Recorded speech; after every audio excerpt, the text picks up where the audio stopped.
was dancing, jumping, shouting, in the car park outside, going, "Carnivore diet, carnivore diet." They would have been thinking I'm crazy, man. Shaun, how did you find Carnivore? Hi, good morning, Dave. It's here.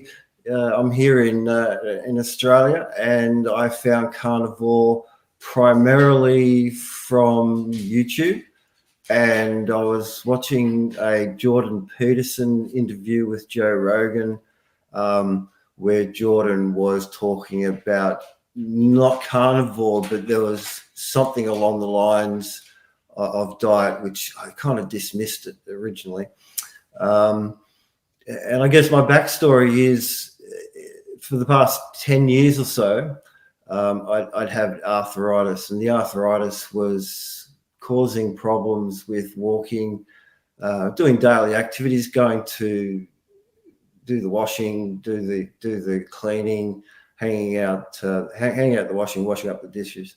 So I was really in a bad state with anxiety and depression. I had heartburn, and sort of tummy problems, and life wasn't going that great. And I went to an event where I had to walk around for most of the day, and I just did not enjoy myself. It was one of those times where I thought, I can't do this anymore. And so I started thinking about what to do next. And I really did find myself feeling like I'd lost hope. It was one of those feelings where if I don't try something, then I'm going to be one of those statistics where I'm going to die early, heart attack, stroke.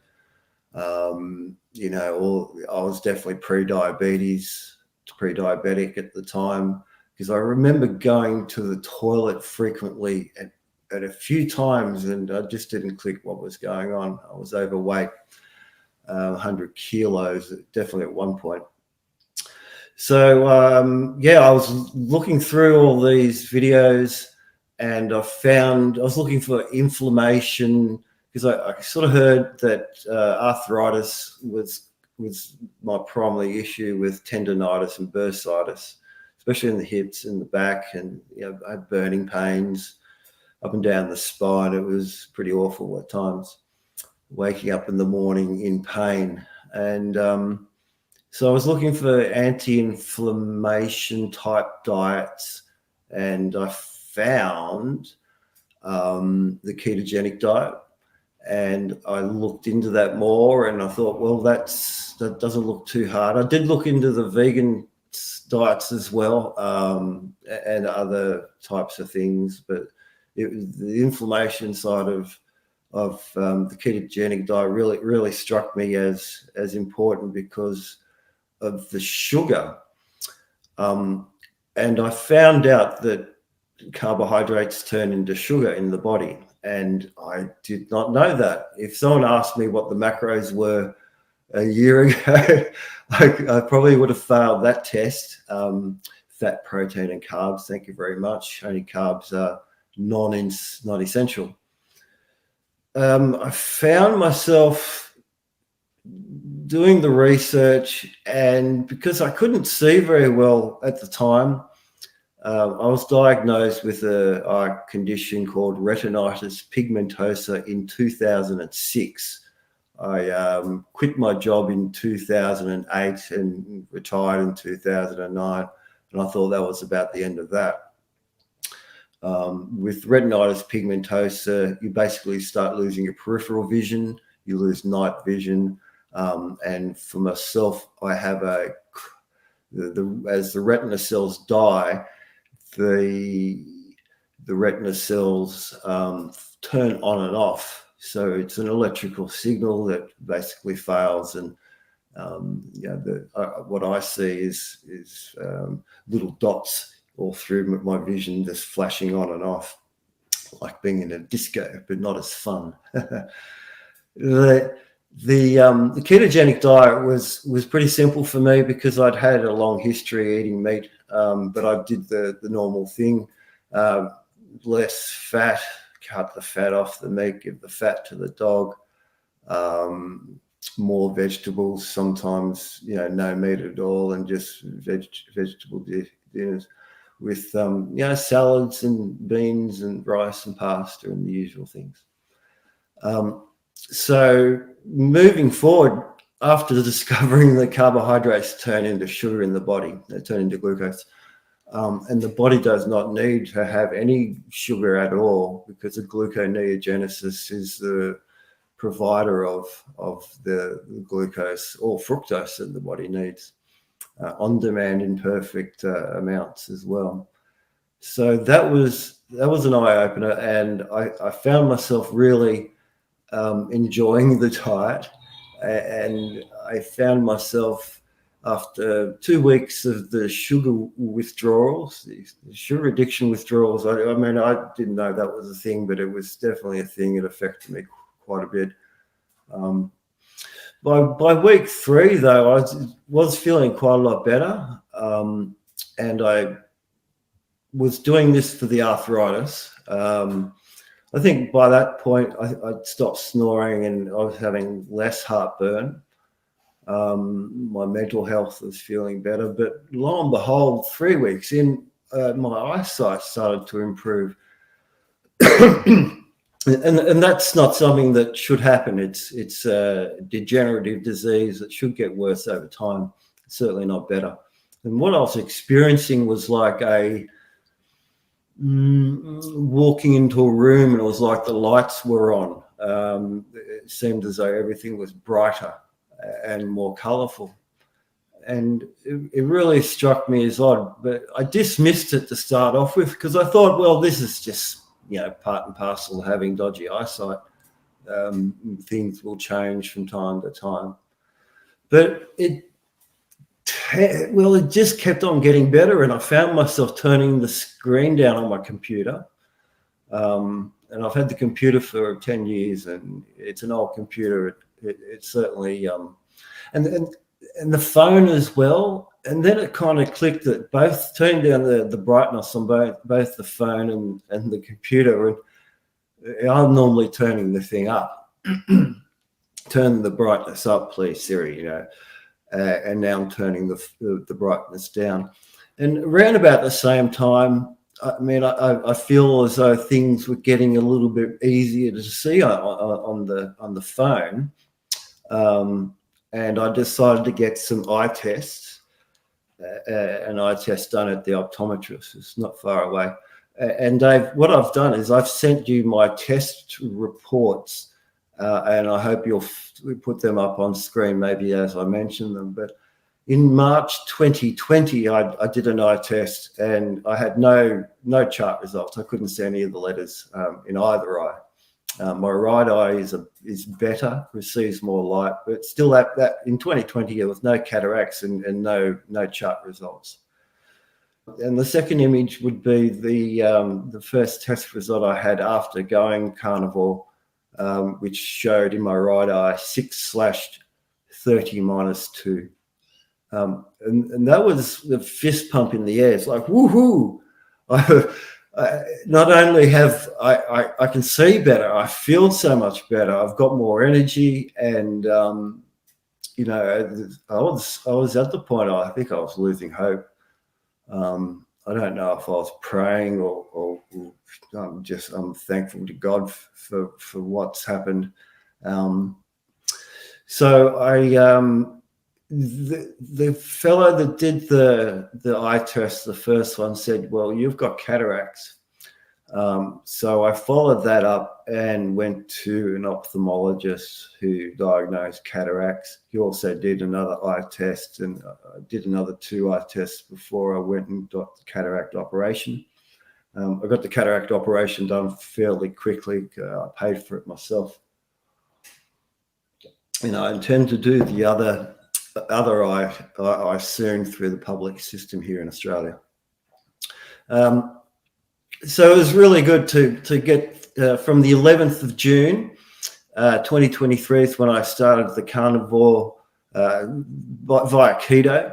I certainly got the 20 grams of carbs to start off with, and went down to 10, which is Carnivore, and basically eliminated all the vegetables. Being vision impaired, I don't get the opportunity just to jump in the car and go grab stuff. So I had plenty of meat in the freezer, so I sort of stuck to it. And I was doing research on the phone. It was great. I was able to see more on the phone, things are more distinct. I signed into YouTube, and the algorithms sending me all the doctors, which I won't go through, and yourself, Dave. And it's been great to listen to people's stories, which is encouraging, because when I first started this, I thought, I'm definitely one of the craziest people out there, and doing this doesn't sound like it's a popular thing. But I stuck to it. I had the cataract operation on the 16th of August.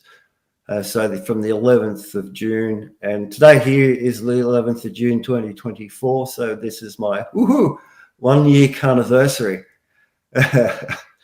And feeling good. Looking forward to dinner later. Congratulations. Yeah, thanks. I'm wondering what special meal I might make for my carniversary. It always makes me smile thinking about that. Carniversary. And so I got the cataract operation done on the 16th of August. So the eye test I had before was 6/30 - 2. And you can put up on the screen the subsequent tests, which was 6/21, 6/18, 6/15, 6/12 - 2. The smaller the number, the better. So this 12 - 2 result was good, because that was the end of last year. And I thought, well, it's about 6 months after the operation. It was around about the time I had my first interview with you, Dave, November last year, I think it was. So 6 months later, I thought, well, my vision's plateaued. That's it. Fantastic. I feel healthy. Things are going great. And I kept on going, of course, with the diet. I kept on researching. I kept on seeing people with similar stories to mine, saying, well, I've had this weight loss, this improvement in XYZ chronic illness, and also my eyesight has improved.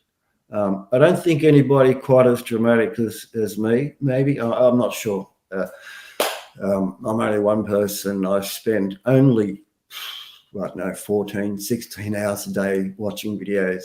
And I have been doing that for the past or over a year, I guess now.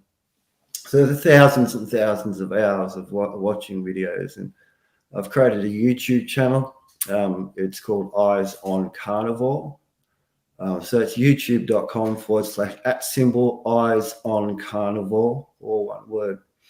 I'm hoping what I've done to date is to create a bunch of playlists under categories, which I feel are important, and I'll put hundreds of videos within those categories. I've got 33 subscribers, and I haven't actually done my own video yet, so that's kind of encouraging. And I have got a new computer, and I have hired someone to come and help do a Joe Rogan style. So Joe Rogan has Jamie, and I have Jimmy.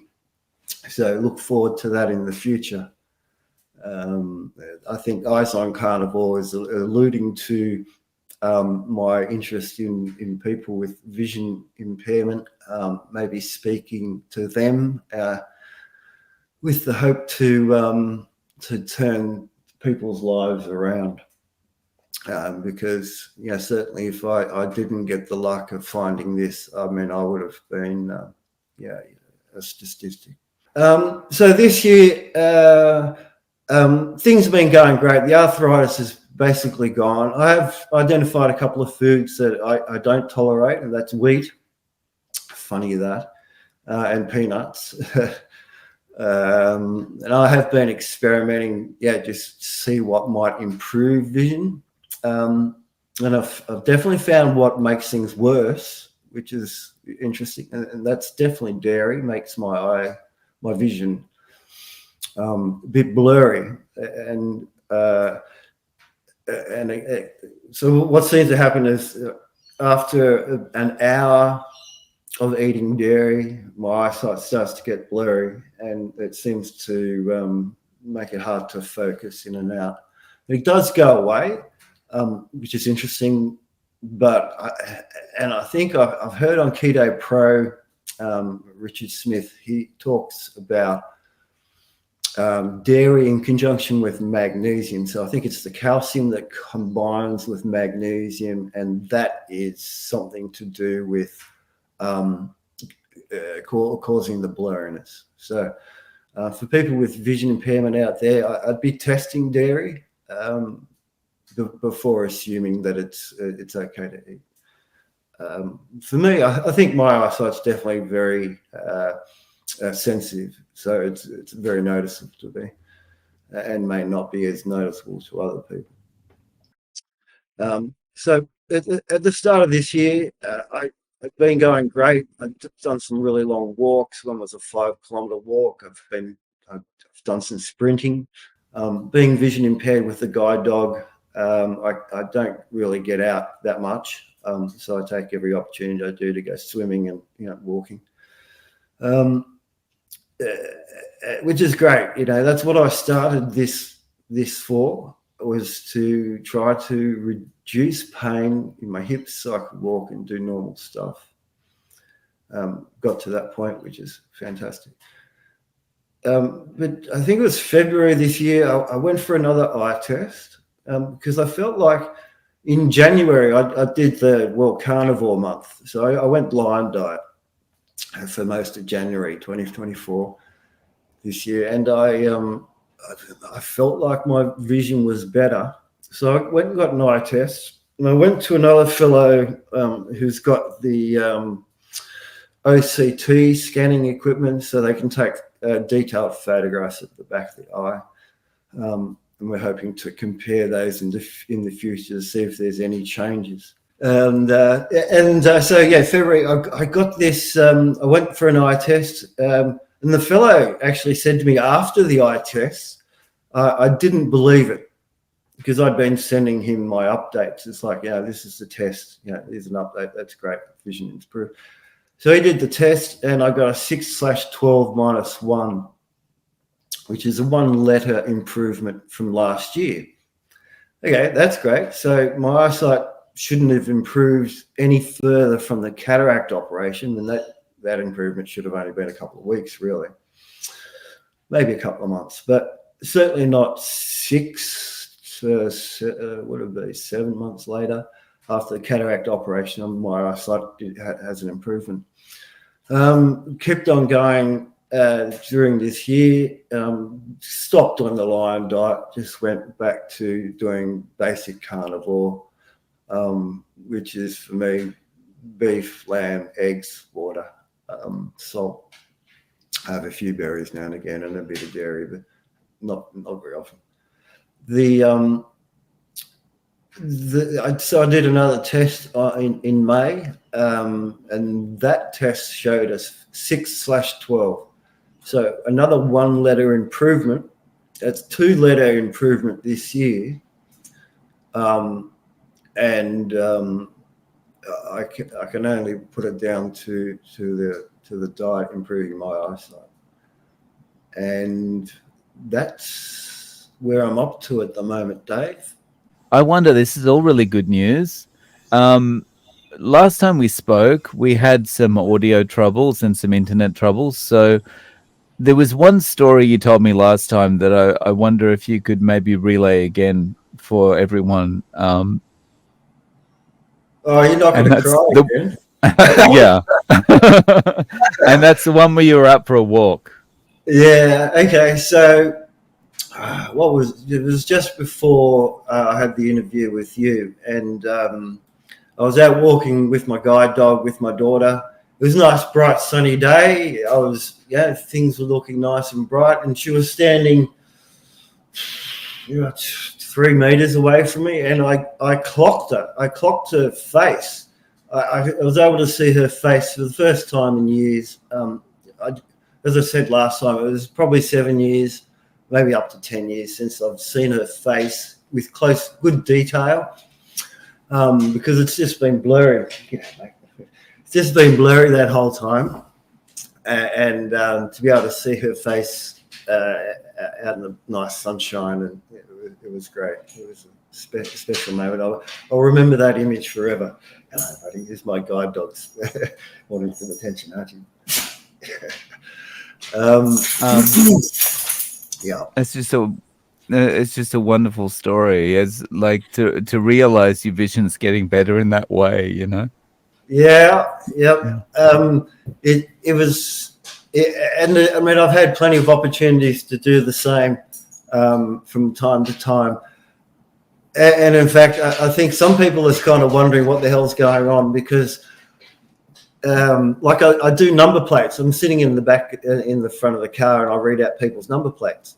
I'll read street signs, letters, and letters. I find that alphabet and numbers are easiest. Like signs, street signs, and words are a lot easier to see, because they're a lot of contrast. And after the cataract operation, I got glasses, so I'm able to see things up close with great detail. I can give you a great example on my phone, which I got in 2018. I got the phone. 2020, if you recall, I had the eye test. I couldn't see anything on the chart. My phone was blurry back in 2008 and 2018. So I started using the phone because everything was looking a lot clearer. And I'm seeing things on the phone like, so YouTube, there's a like button. And okay, so the number, you press like and the number goes up. That's fantastic. I can see that, and I can read the heading. I can read the comments. And then after a while, it didn't magically come back like instantly. Good eyesight. It's gradually got better. In the comments, I've got a like button or a dislike button, I guess. So I mean, I couldn't even see that before. That was nothing there. So as far as being able to show in the eye chart results, being able to see my daughter's face, be able to interact with people, and I mean, vision's not perfect. Oh, this is a great one. Being able to see the ground. The amount of times I've walked around in my own backyard and walked into a tree or a bush, walked into an upright of the balcony or something like that, and it hurts running when you run into a tree. So now I can actually see the ground without my glasses on, because it's at the right focal length. Looking down, I can sort of see the grass, and I can see if I'm about to run into stuff. So it's been incredibly handy to get restored vision. I keep pushing the point with Melbourne University. They came back with, you've got less inflammation, less oxidation. Which, okay, sure. So the diet, you've got less inflammation from not eating the carbs, and less oxidation as well from the same thing, I guess. And Sydney University, I've been in contact with a Professor Con something or other, and he has basically said, well, isn't the brain a marvelous thing that it can adapt to do what you're being able to do, completely avoiding the fact that it's the food that's actually created this improvement. It's the dietary intervention. He's just going, well, somehow you'll be able to use, and they have this word, idyllic fixation. And I think it's where you can train the brain to manipulate the eye and the curvature of the eye with the lens to use a part of the eye which you wouldn't normally use. But I think they're avoiding the fact that this has just happened normally, and if you've got extra brain power, that's not making me see better. Surely it must be something to do with the retina cells themselves. But I mean, I've heard Dr. Lisa Wiedemann, Carnivore doctor. She's an optometrician, and she has really good information about this, but I don't think there's a clear, direct answer to why, especially me specifically, has had an improved vision, and why so many other people have. And the inflammation and oxidation does make sense. But one fellow, and I wouldn't mind, Dave, I sent you what one fellow said in his what he guesses, his best guess of what was going on. Do you have that email in front of you, Dave? Yep. This is Matt Trin. Yeah. So Doc Matt Trin, he's a PhD. He has a bunch of letters after his name. He's very smart. Sure. So from Matt Trin, optometrist, PhD, M Optom, B Optom, Bachelor of Science honors. In 2024, there has been an even bigger shift of your retinal fixation superiorly. I also confirmed this by asking you to look directly at the fixation target across several devices, which showed that you were using a non-foveal part of your retina.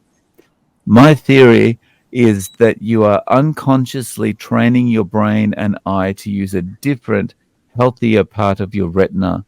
This is sometimes used in research and called biofeedback fixation training, although is not a common technique. Is that the correct one? Yeah. So what he's alluding to is the benefit of extra brain processing power in order to do something that they're aware of, that has caused this improvement. And I think, well, in conjunction with diet and this fixation thing they're talking about, maybe that's the reason, but it does not explain everybody else. It doesn't explain those people. And a good friend of mine, she and a lot of people that I know have started doing this way of eating, mostly ketogenic, some carnivore. They have had to change their prescription to something that was less strong. And that's just people I know. People that I've heard you interview say that they've had some marked improvement in their vision. Again, they weren't necessarily going for that. So I think that what that doctor there is explaining, and certainly the professor who wrote something, if you'd like to read that out as well. So from Associate Professor Konstantinos I'm butchering his name. Yep. So Konstantinos, so specialty of clinical ophthalmology at the University of Sydney. Hello, Shaun. Thank you for your email. As you're aware, you have quite a significant form of retinitis pigmentosa. Thankfully, your left eye has some residual retina layer that is giving you the 6/12 vision. I agree with you. Your retina and brain are working at full capacity to try and maximize your vision. We do see this with patients and reflects the huge processing capacity of the eye and brain. Yes. So again, what Professor Con's saying is the brain, by virtue of whatever I've done, has been able to adjust, recalibrate, refocus, reuse. And, I'd have to say they're probably right. But I think also there's something else going on, because this is not happening to everybody. Surely that doesn't explain that everybody's starting to use a different part of their eyesight, which is better. They're just using their normal vision, and the vision is getting better. So there's something going on. We haven't got to the bottom of it. I've started this Eyes on Carnivore channel to try to delve into it further, and I hope to interview some people with vision improvements. I hope also to get some doctors on, ophthalmologists, specialists, to try to work through this problem. I think ultimately, though, it's to encourage other people to do it, because if I did this for arthritis and that's fixed, it's gone, and the doctor, oh, right, my doctor's doing it. Hey, I should talk about that. But other people, I mean, I did this for arthritis, but the anxiety, depression, heartburn, constipation, snoring, sleep apnea, ED, there's so many things that come.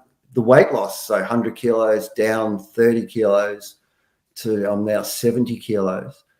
So that's a weight drop of 66 kilos. 66 pounds, 30 kilos lost. And I've kept that 70 kilo weight for the past 6 months, despite it just hasn't fluctuated at all. So there's good stability. I'll just mention quickly. So what's this about your doctor? Yeah. So my doctor. So I was really open with my doctor. I went in there and said, I want to do these. I want to do blood tests. I'm doing this ketogenic diet, and so I've had blood tests before I started, a year or so before, and I got blood tests after. I was interested in the LDL and everything else, and he said to me at that time, one of my friend doctors that is in the area, I believe, is on the ketogenic diet as well. So basically what my doctor was saying is he's not on the ketogenic diet, but his friend is, who's a doctor. So that's cool. He didn't really have any concerns about it. He put it on my file, keto. So the first test result came back good. And my LDL was fine. The numbers are starting to look good. Fasting insulin, glucose fine. A1C, I think maybe was a bit higher, but it was only a month or two after starting Carnivore that I got this done. So if I was pre-diabetic, and my assumption is I was, and the A1C would have taken a little bit of time to go down. So I kept on doing tests every couple of months, because I just wanted to check on things. And I think the second test, my LDL had skyrocketed from normal to astronomically high. I think 397 milligrams per liter, or 10.2 millimole per deciliter. So it's really high. Yeah, it's actually come down since then. So he wanted to put me on a statin. I said, no, this is the reasons why, blah, blah, blah. We'll keep monitoring. Also done an ABI test, which they put cuffs on your hands and on your wrists and your ankles to test for blood pressure and flow throughout the body. And my right side did have some restriction in flow. So to get back to what he like, a couple of times I've went back and he's talking statins, numbers are improving. And I think one of the tests I did was a coronary artery calcium score, because I'm a lean mass hyperresponder. I've been following that group, and I was interested in what my CAC was. The test came back as a 0, fantastic. And I swear, in the doctor's surgery, my heart was beating so fast. They checked my pulse a few times because my heart was racing. This CAC score was either going to be terrible, and then it turned out to be fantastic. And I was dancing, jumping, shouting, in the car park outside, going, "Carnivore diet, carnivore diet." They would have been thinking I'm crazy, man. which is fine because at times I feel like I am a bit. That's all cool. So the doctor said to me, went keto. I tried keto. I'm not sure for how long. It must have been fairly soon after I'd been talking to him about it, maybe with encouragement from his friend. And he said he had to stop it because he got constipation. He had to use Metamucil. And I just laughed at him. It's like, dude, you don't have anything to waste. You know, the meat, in fact, it's absorbed pretty much all of it. So there's nothing to come out. You don't need to shove down extra sawdust just to have a poo in the morning. So I think he got the clue. You got the hint from that. Because the last time I went back and I got another another ABI test on the blood pressure flow, which showed an improvement. So I had an improvement in my blood pressure and flow, especially on my right side. But he announced to me on the way out, it's like, I'm doing the diet, doing low carb.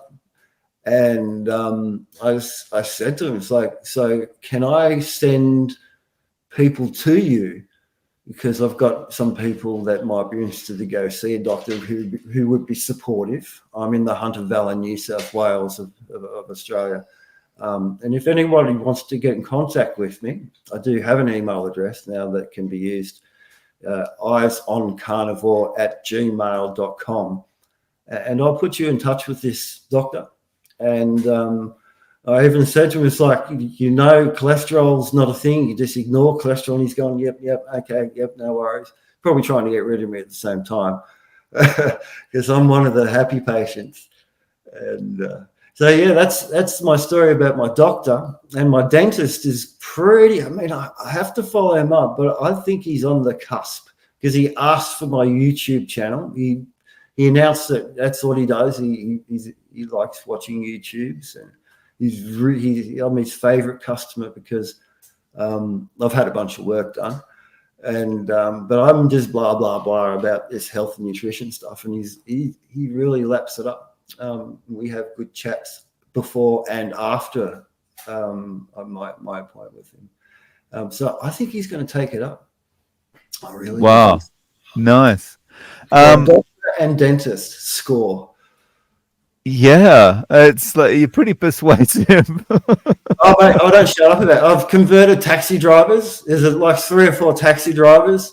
My kids, my daughter, her fiance, they're pretty much keto.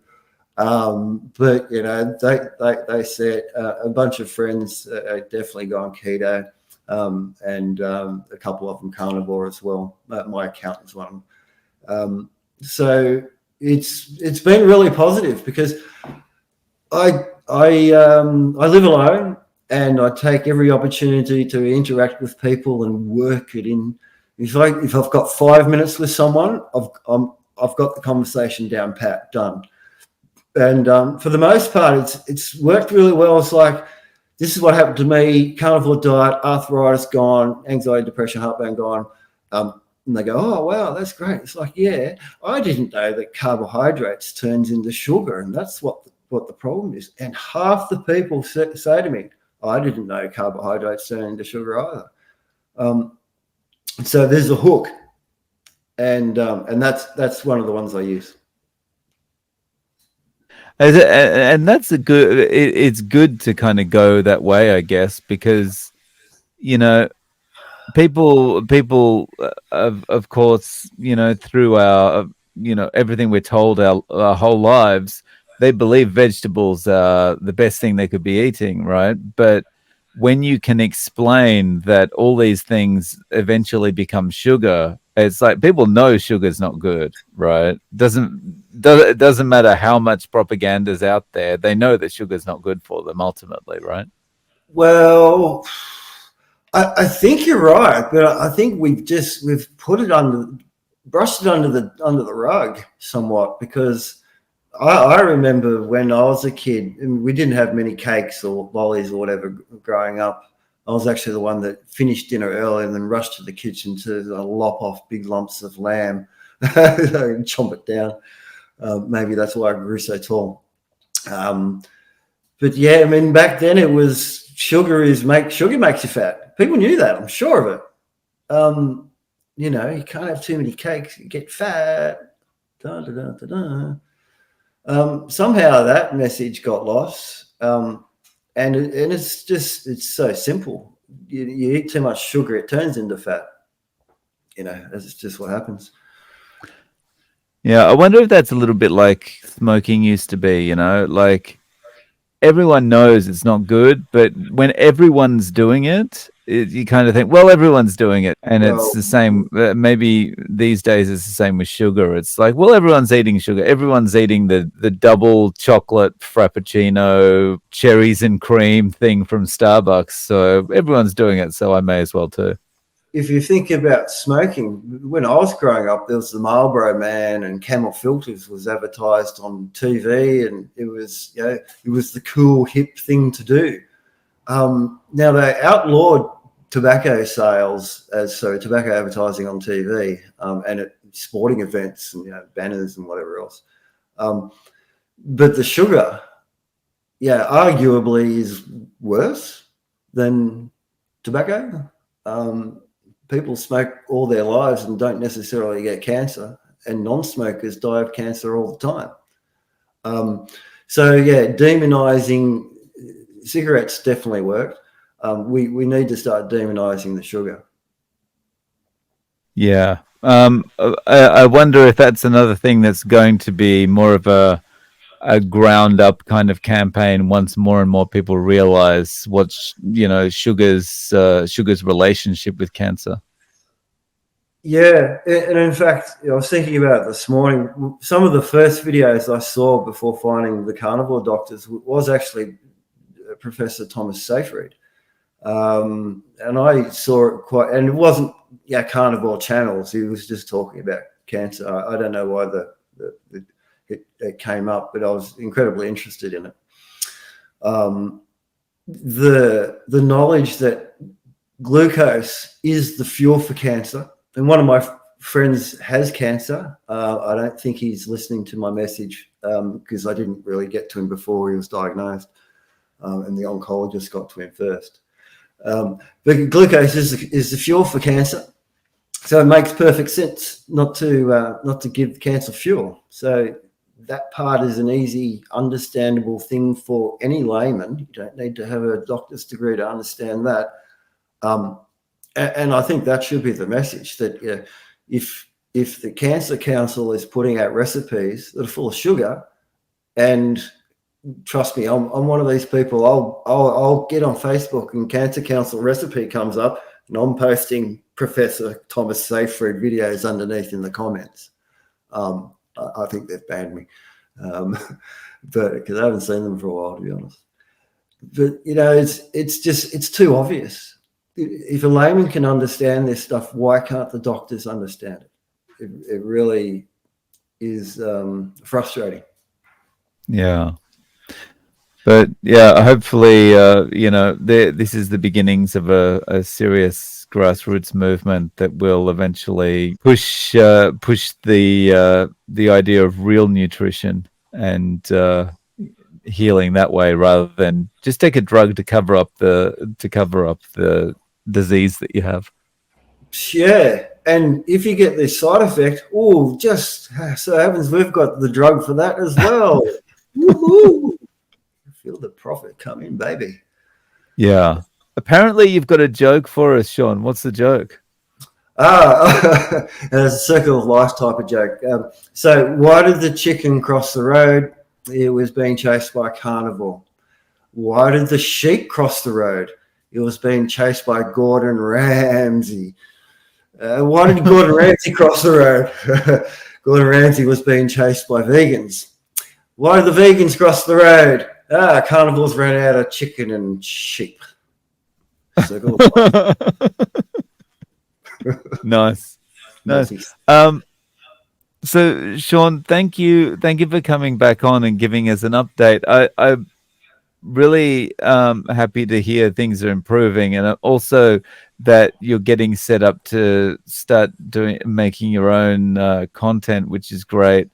And I'm looking forward to seeing your collaboration with Jimmy. Yep, me too. And also happy anniversary. Thank you, Carniversary. Congratulations. I love that Yeah, one. happy Yeah, anniversary. yeah, yeah. And yeah, I hope you'll come back on and give us another update in maybe 3, 6 months, something like that. Yeah, I'd love to. I mean, certainly, I'm going to keep on doing testing because the optometrist is not far away from here, and my mate. Every time I bounce in there, I seem to bounce out of there happier, and I find it's quite easier to make people happy because a lot of people see, blind person, guide dog, white cane, whatever, and they feel a bit sorry for them. And I liven up people's lives by just being happy and coping so well. And it's like, oh, aren't you happy and coping? It's like, yep. That's what it should be all about. The Carnivore Zen. Oh, Yeah. it's like, I'm just imagining a scene in the Hunter Valley now where people are watching the guy with the guide dog dancing down the street. I'm pretty recognizable. So contact me, please, if you would like to be interviewed by myself. eyesoncarnivore@gmail.com. If you know how to contact Dr. Chris Kenobi or any, I am in contact with Dr. Lisa Wiedemann. I think she's quite busy though. But anybody that would like to come on my show would be much appreciated. And Dave, again, thank you very much for all what you do. You're providing a wonderful service to the whole community.